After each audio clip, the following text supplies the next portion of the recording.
Layman's Guide to Relaxation, Resilience and Mindfulness. We always crave for relaxation. I use the word craving for relaxation, desiring for relaxation. We always want to be resilient in all the situations, in our personal life, in our social life, in our family life. And there is someone, speaker is still on. They can put their speaker. How to put the speaker off? Your speaker off so that your microphone is on. You can listen to me, and so the buzzing sound don't come. I don't even find this. On the screen, the moment you move the mouse on the screen or the finger on the screen, you see three icons on the lower side, and there is a sound icon. So you press it and it is done. But if you don't hear me, you can open it and let me know. So my friend, it is okay, now it is okay. So now what happens? And the mindfulness. So please understand, once you understand, you won't leave it. And when you want to leave it, you discover peace all the time. In your personal life, that's really good. In your personal life, in your family life, in your social life. You look at Lena, the beautiful Lena has appeared.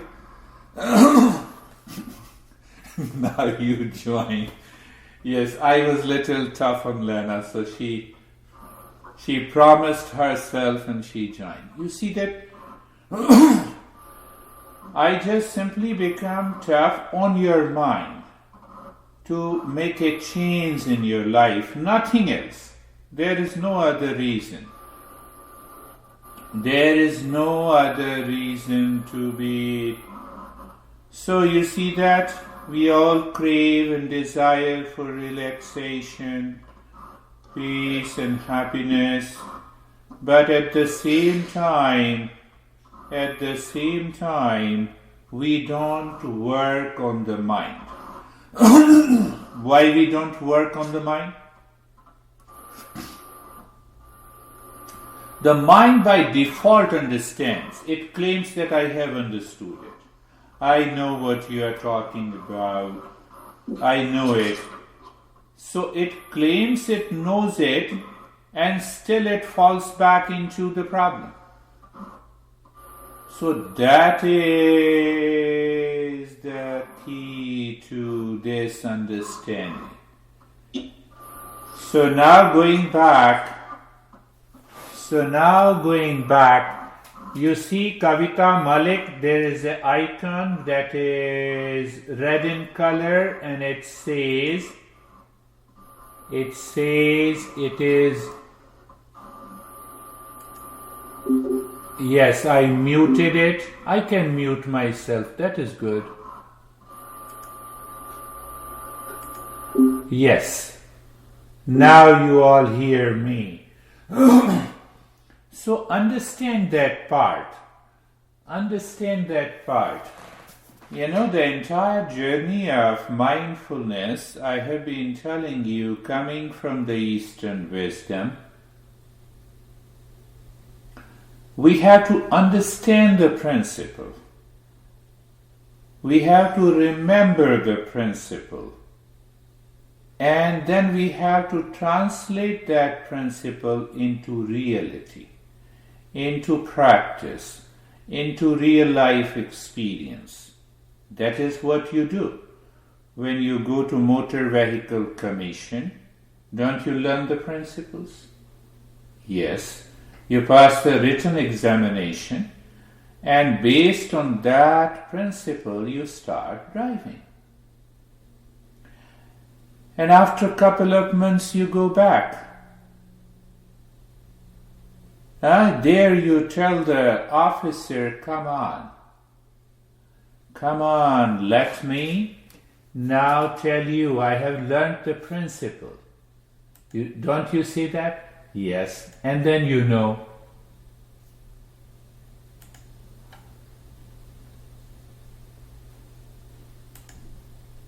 So when you start learning, so first is the principle. You learn the principle, you then practice it, and when you practice, then you experience. And then what happens? Now driving is a fun for you. The moment you put yourself into the car, you learn. That is the journey. We have to understand that. What we do with the mindfulness, I'm busy.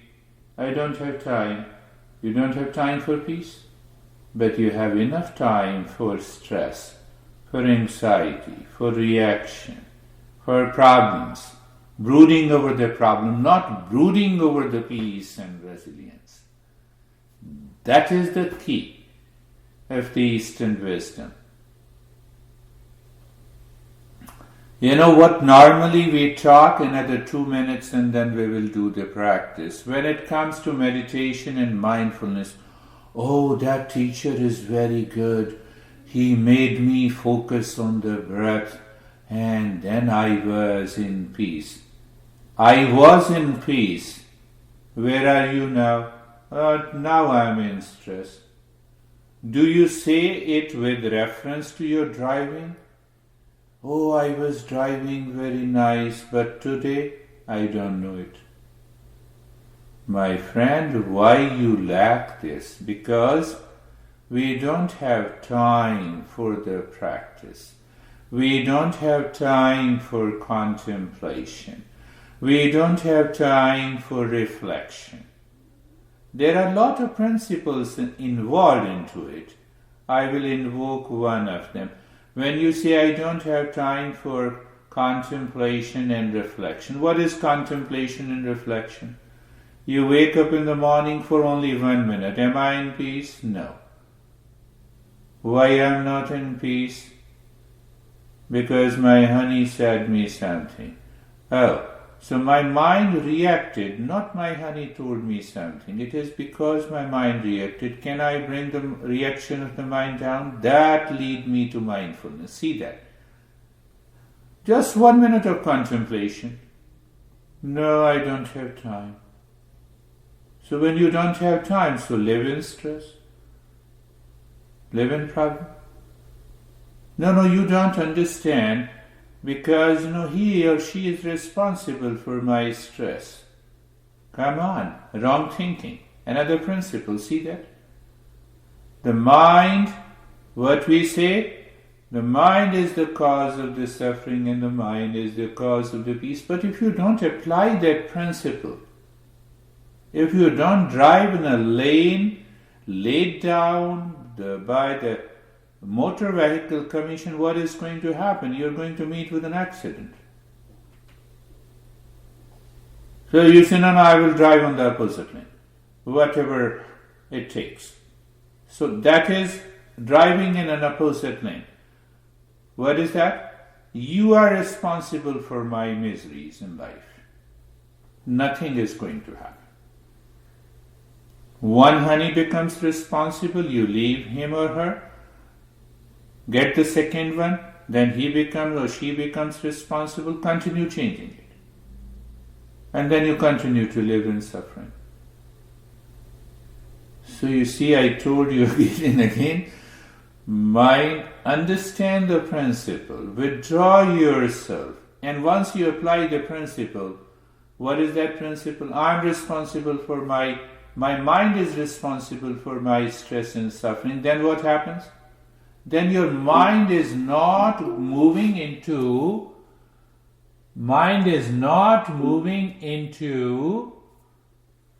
the stress. It instantly drops the stress. At least 50% of the stress is dropped. What that 50% of the stress is drop, mute your microphone so that you don't hear, so nobody hears the noise, but you can hear me. So, yes, that is good. So understand that part again and again. The last thing, that if you don't repeat the principle in your head, why you don't repeat the principle in your head and why you claim that you understand it? Simple. Because your mind takes for granted. What takes for granted? I know. Come on, it never happened to even the greatest master known as Buddha. Buddha spent more than 26 years.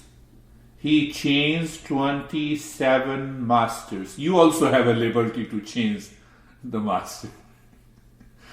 I'm very happy. At least you should be in peace. You are at liberty, you know. If you don't like my beard, you can change the master. So understand that part. When Buddha moved to the 27th master, Alar Kalam, it is not by changing the master he understood the principle. His mind was awakened. What was awakening? I have to do nothing. What I have to do? Nothing means? My mind was blaming, complaining, reacting to the people outside. I have to do nothing to any one of them. Let my mind withdraw within. And what it takes to withdraw the mind within? Nothing. That is why I say this mindfulness is a journey of doing nothing. Let us start our journey. Close your eyes, sit or lie down, whatever is more comfortable to you. The eyes are closed. First thing that we close our eyes.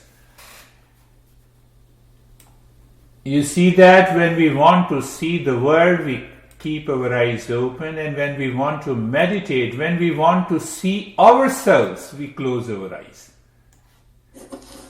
Oh my goodness, see that. We will discuss about that part later. So you can sit or you can lie down.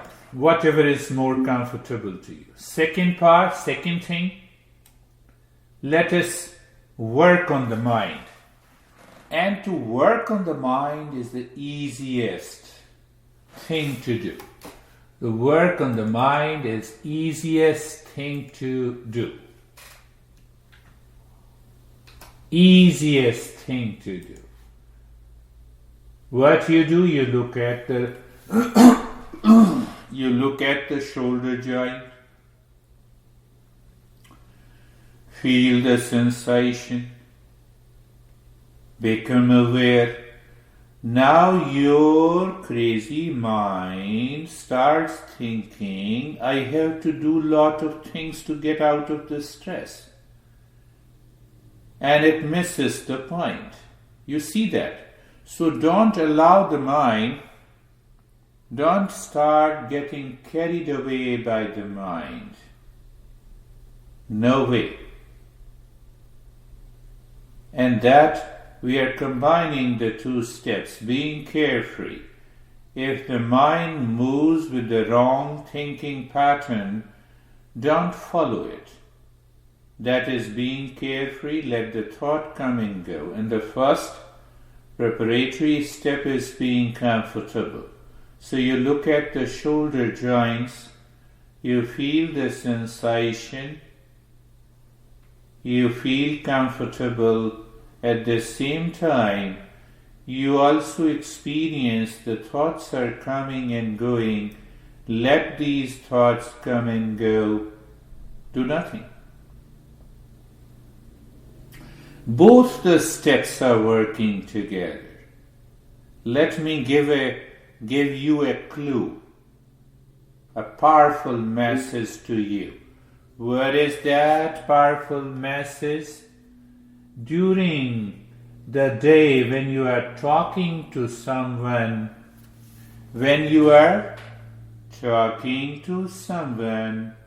the mind is thinking about likes and dislikes about a person. Let it come and go. You see that? Another way to be in the state of mindfulness during your day-to-day activities. Then, hip joint, you feel the sensation, being comfortable. At the same time, the thoughts are running in your mind. Thoughts are running, let it run. Why? The traffic is running. What difference it makes to you when you're driving on a lane? Follow the rules. You follow the rules. What is that rule? Being comfortable, being carefree.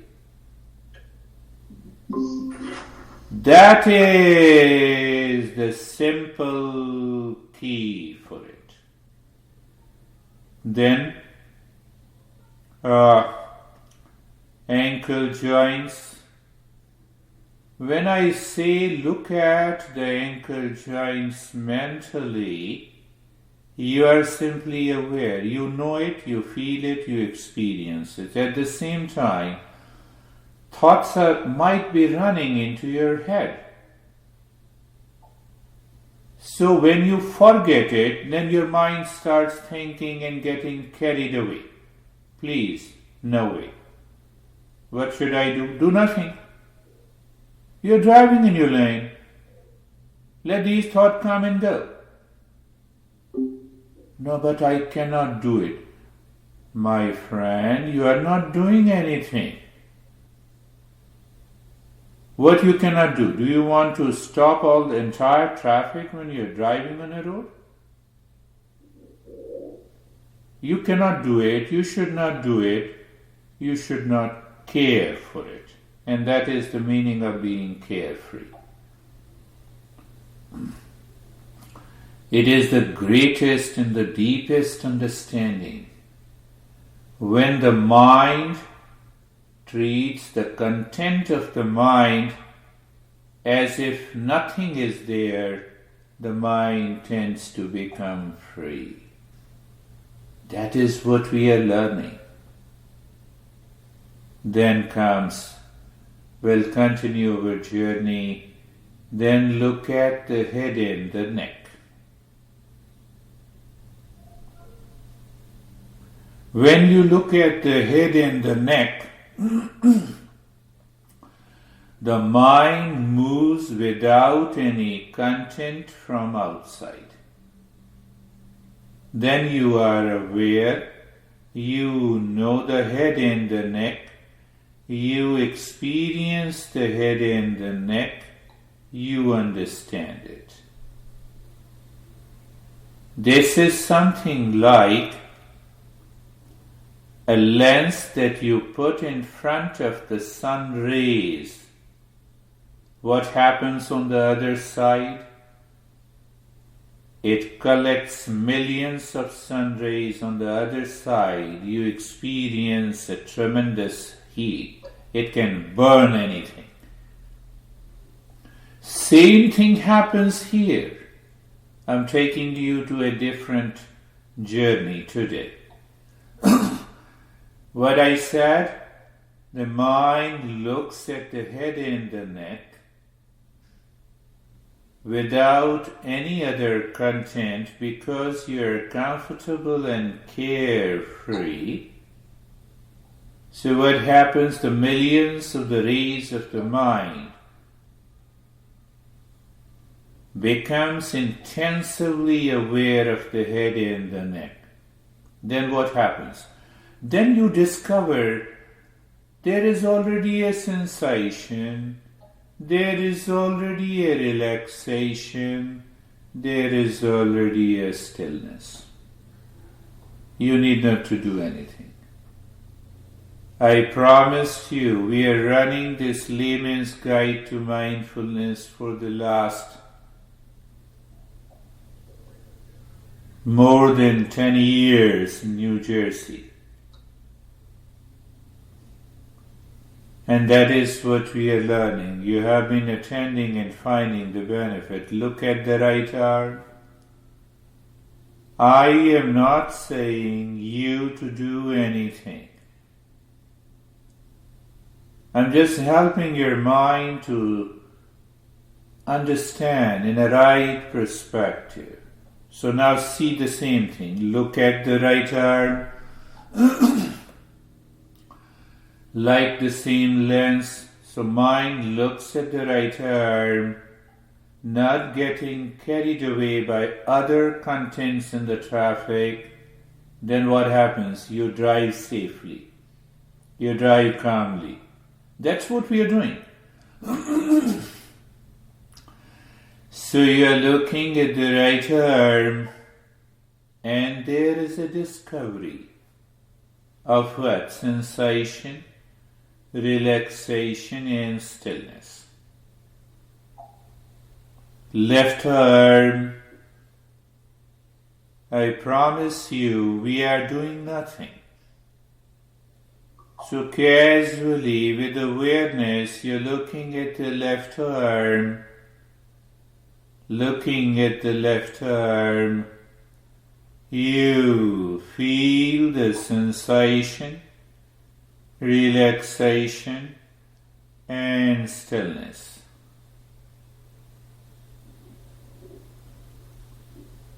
Chest in the belly.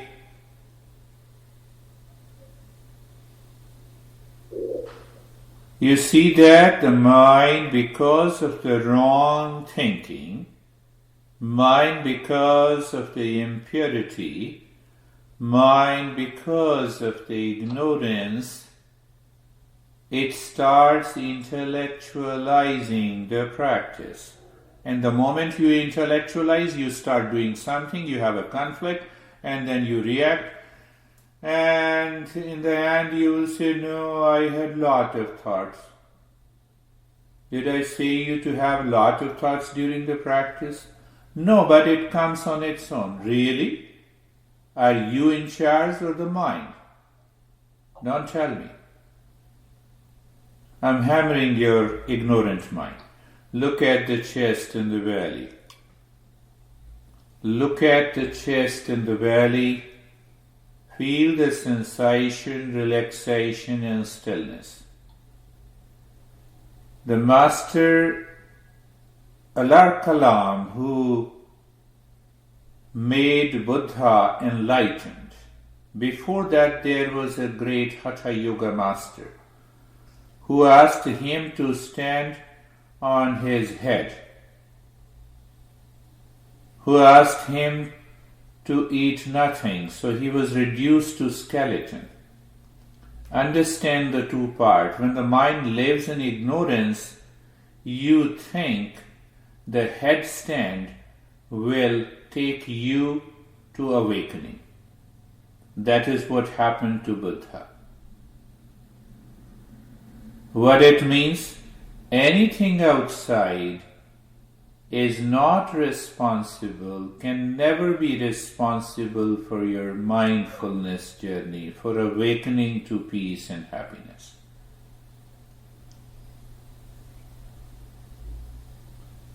Because the mind is obsessed with those likes and dislikes, it continues to intellectualize. That disturbs the very journey of the mindfulness. I believe you all understand. Look at the right leg. The mind looks at the right leg. Remember the same. This is the first time in this group I have been explaining. The lens, the sun rays on one side, on the other side, a tremendous fire in the heat. That happens naturally. Looking at the right leg, other thoughts are coming, what should I do? Do nothing. Keep looking. Then you discover sensation, relaxation, and stillness. left leg. You're looking at the left leg. You feel the sensation, relaxation, and stillness.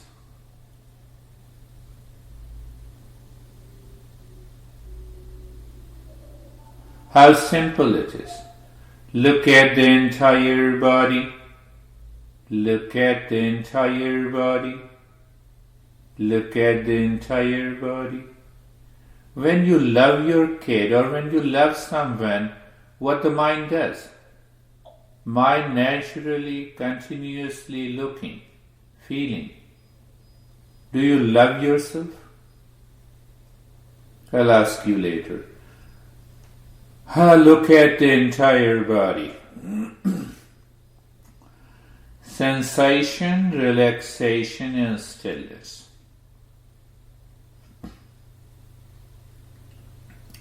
When we started understanding in today's session, the mind is the cause, and mind is the cause of peace and happiness, and also the cause of suffering.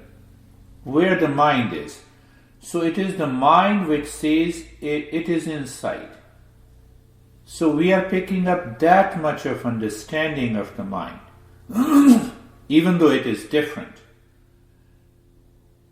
So that is what I say, that all the journey of the mindfulness or meditation is going within, living within, and awakening within. So now question comes, what is within? We have started going within. How? We move the mind on the body. What is inside the body? Let us work on it without doing anything. Look at the head and the neck. Experience the sensation, relaxation and stillness, and then look inside the head and the neck. Know it, understand it, experience it.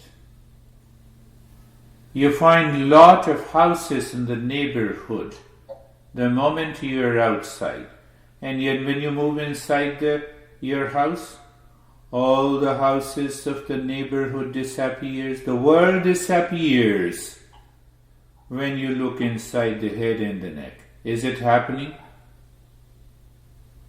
So what do you see actually? Again, it's a journey. So the moment I become aware of the head and the neck, I see the emptiness, I see the space, I see the darkness. All are okay. Don't start stretching. The moment you stretch, the impure intellect will return and it will start thinking of the things and the objects which is not required. And then you start doing something. At present, you are not doing anything. You enter into a room that is dark. What do you see? Nothing. You see emptiness, but you see the emptiness or the darkness. Look at the right arm. Look at the right arm. Outside. I'm just trying to make your mind understand clearly. Outside is sensation, relaxation and stillness, and look inside, emptiness and darkness. Simple. Does your mind instantly becomes aware of the emptiness and the darkness inside? You're there with me. And if the mind starts thinking of the traffic, the thoughts, the people and the places, now I had a lot of thoughts. Come on, let these thoughts be there. But do you see that? Is the key. Look at the left arm. Outside, sensation, relaxation and stillness. And inside the left arm, just be there.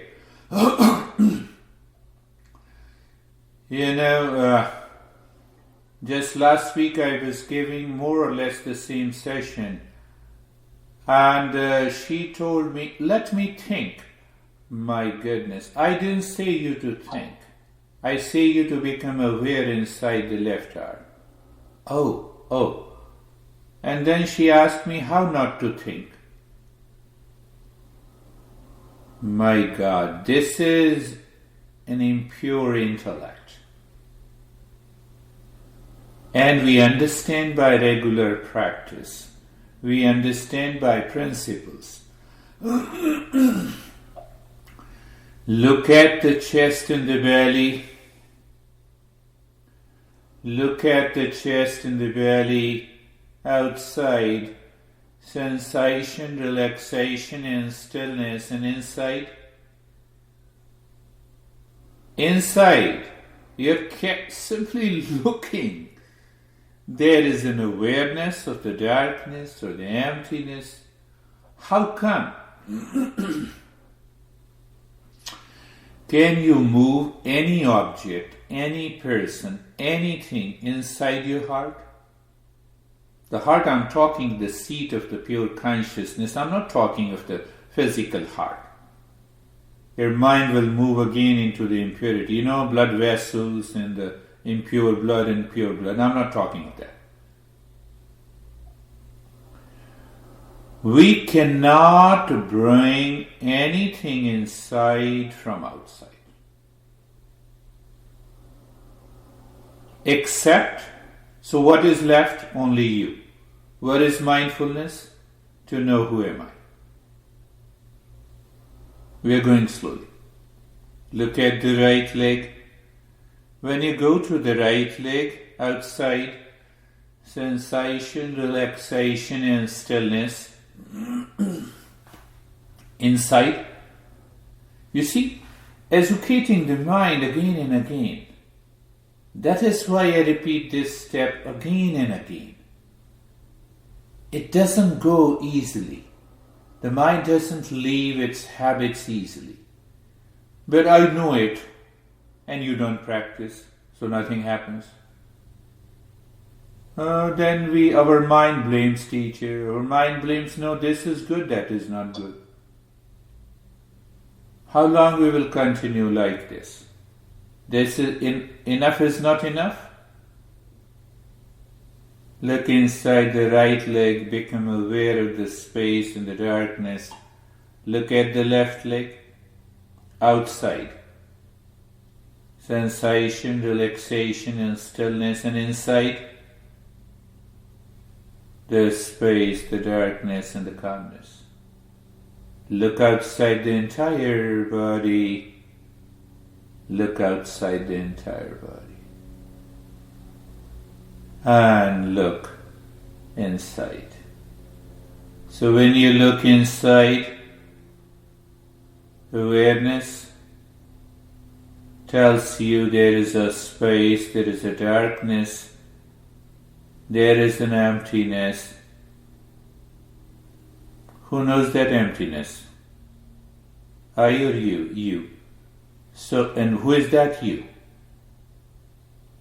You see, that is the journey of the mindfulness. So let me apply another principle in the next step. Going within, moving within, living within and awakening within. What is that? So when the mind purifies, it understands layers by layers. What is that layer? What is outside? Like an onion. You know, you have many layers in the onion. Outermost layer, second layer, third layer, fourth layer, fifth layer, and so on. We all have 6 layers. That is common. We are all onions and there is only 6 layers present, all of them. Let us go deeper. And behind all the 6 layers, what is left? Did you find anything behind that? There is no shape in the form. There is only a space. We don't have any shape in the form and the name. Why? We are pure consciousness. Satyam, Jnanam, Anantam, Brahma. Who is that self? Truth, consciousness, infinite, and knowledge. See that. Let us undertake that journey. Become aware of what is outside the body. Your room, articles, the space in the room where you are embarking a journey to the mindfulness. That is our sixth layer. I gave an example of the onion. I'm not the sixth neighbor, or sometimes I say sixth neighbor. The moment you say he's or she's my neighbor, you are declaring you are not that neighbor. I believe you understand that. It may be your honey, it may be your house, it may be your car, it may be your cherished jewelries, it may be your cosmetics. See that. That is the sixth layer. Now come to the fifth layer, the body. Become aware of the room, the articles present, and also become aware of the body. Body that drives the sense organ, motor organs. This body is the fifth layer. Fifth layer. Are you the body? No. I possess the body. The onion possesses the layer. Just what you need to do, nothing. Knowing, understanding, and experiencing. In the field of awareness is required. This master who coined, who understood, who discovered these 5 layers, I normally talk about 6 layers to make the things easy to understand. Anything of the world outside, body outside is your sixth neighbor. Body, experience, sensation, relaxation, and stillness. Don't worry, you may have a variety of experiences during the journey of freezing, numbness, lot of things.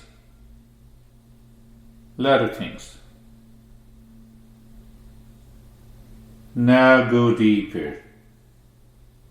The fourth layer is the breath, is the life force, is the energy. Look at the breath. Look at the breath that is going in and out. You feel the sensation of the breath. You're not doing anything to the neighbor. That neighbor is too far. Neighbor is always far. Once you understand that point, you will remain in the state of the mindfulness. Why I took up that? So if you understand the neighbors is not you, you are free from suffering. Why? There is a freedom from the mind. So become simultaneously aware of the sixth neighbor. Fifth neighbor is the body and its experience, and the fourth neighbor is the breath, the life force.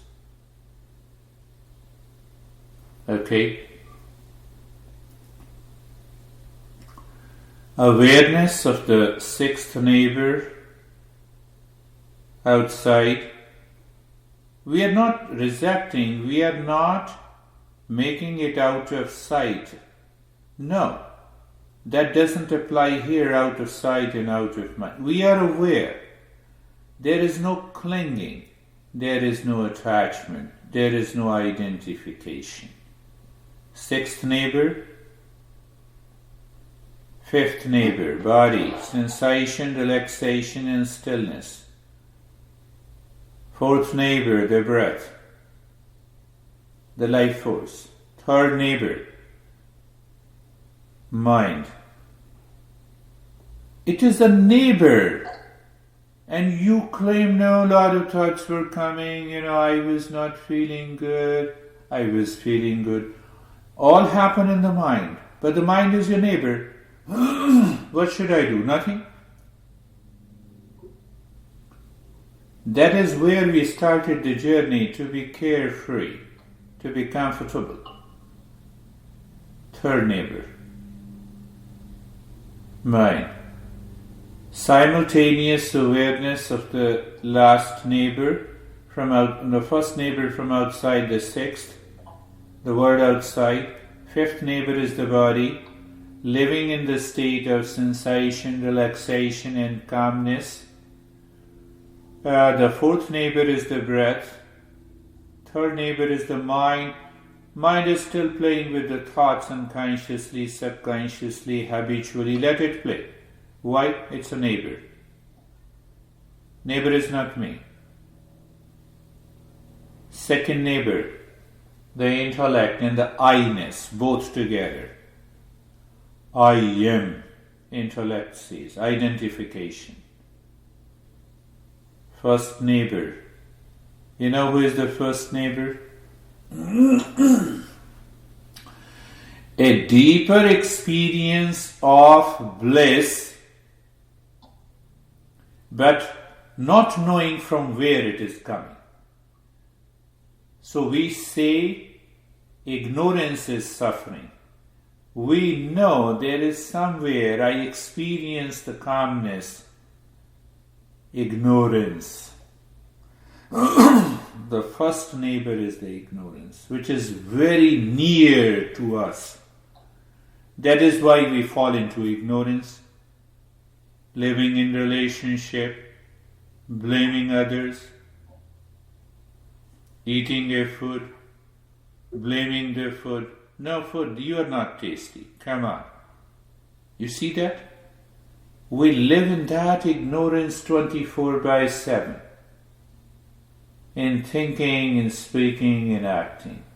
So when you get rid of that, ignorance and awakening happens. You are out of the six neighbors.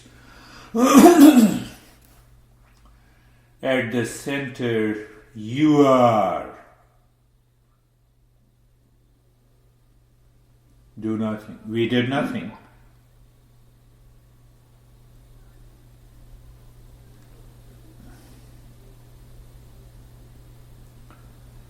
Horizon.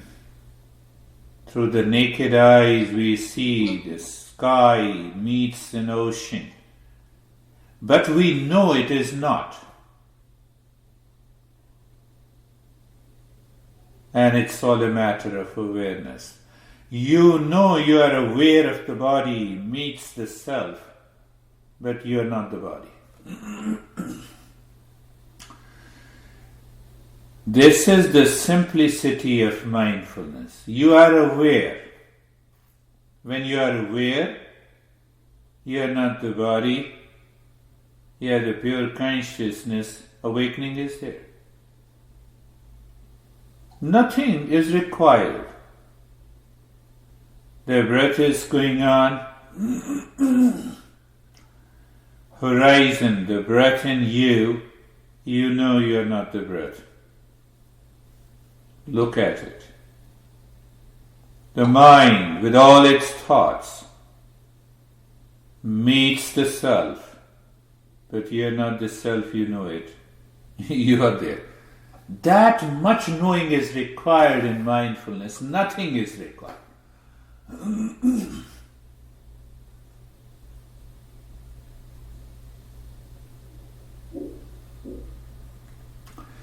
That is why every master says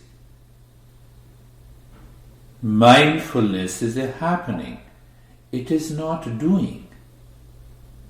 Because it is not doing, it is effortless, it is natural.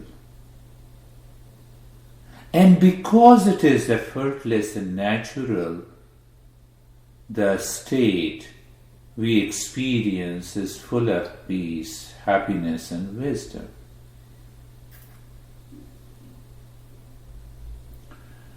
The last point of, again I'm emphasizing, do nothing.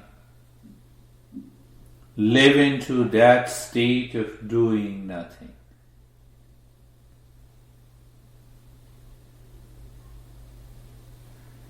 Did you make the sun rise? No. The sun rises on its own. So the master was asked by a student what to do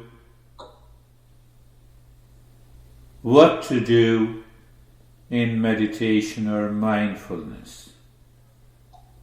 Master said to him, make sure sun rises in the east and sets in the west. That much you need to do.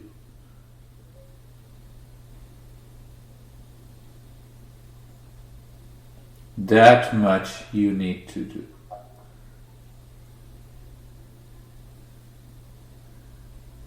We need to do to make sure the sun, the earth revolves around the sun.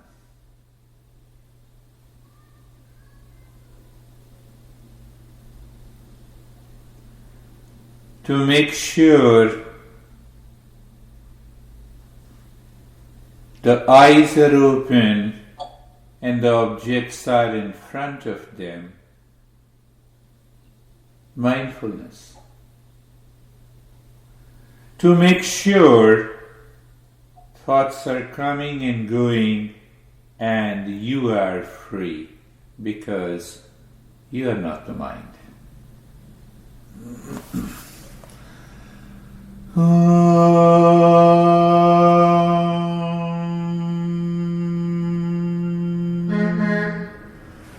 Shanti, Shanti, Shanti. Om Shanti, Shanti, Shanti.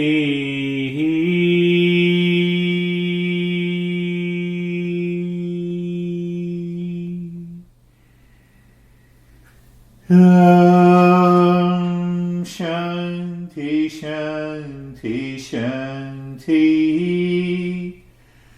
Bring your awareness on the right hand, your awareness on the left hand. Lift your Buddha palms, place it on your eyes, open the eyes inside, know your experiences, bring the hands down. Let us share your experiences now. Unmute the microphone so that we can talk.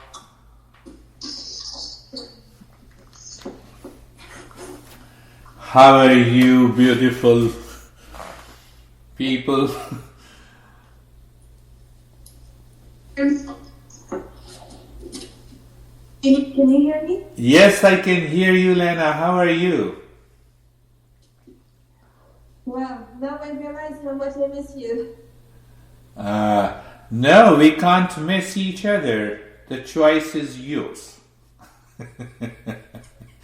Not mine. I have to tell you that I had a lot of distractions between the constantly breaking the sound. Yeah. And then running and screaming around the house, kids. Yeah. And I apologize if it was loud, but it was wonderful. Thank you. Yes, it was wonderful. We should live into that state of the mindfulness in spite of all these 6 neighbors. So for you, that 6th neighbor were your kids. So mind was paying too much of attention there. And that is what I explained. Now, how can I drive my car when there is a lot of traffic? Drive in your lane. Drive in your lane. So there is no guarantee that if the kids are not there, we can be in mindfulness. That's another way to think. You see that?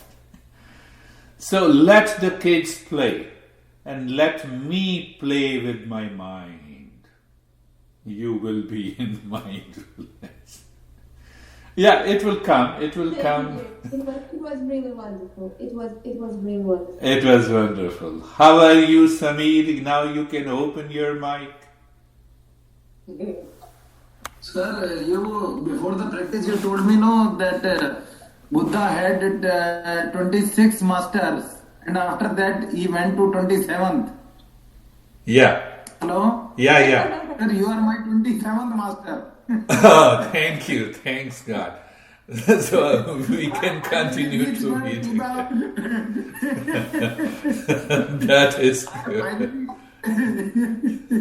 I have finally reached to the 27th master. That's good. That's really open, and you can open your mic. That's really good. I'm the 20. Today I will sit and find out, am I really the 27th? How are you, Maddie? Definitely. Who are you asking? How are you, Anne? Oh, I feel peaceful. You feel peaceful. Yes, that is wonderful. Casey remembers you.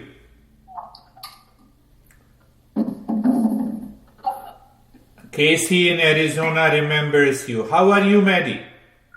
Excellent. I liked your onion analogy. I really was able to go within.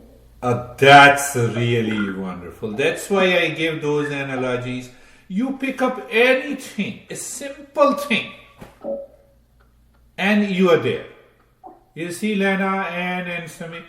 When I say peace is my essential nature, finished, done. Peel the onion layer by layer.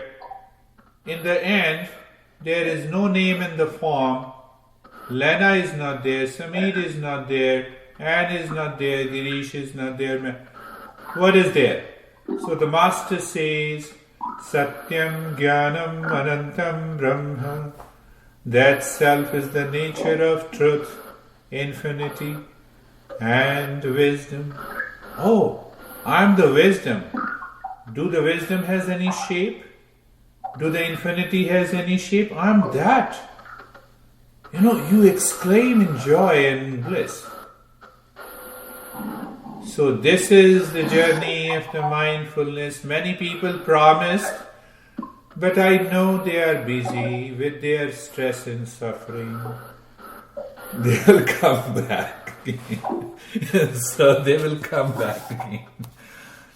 So wonderful. Thank you very much. We'll meet again next week at the same time. You'll receive the link in the Google. You can see join video. So you simply need to click, but still I'll continue to help you.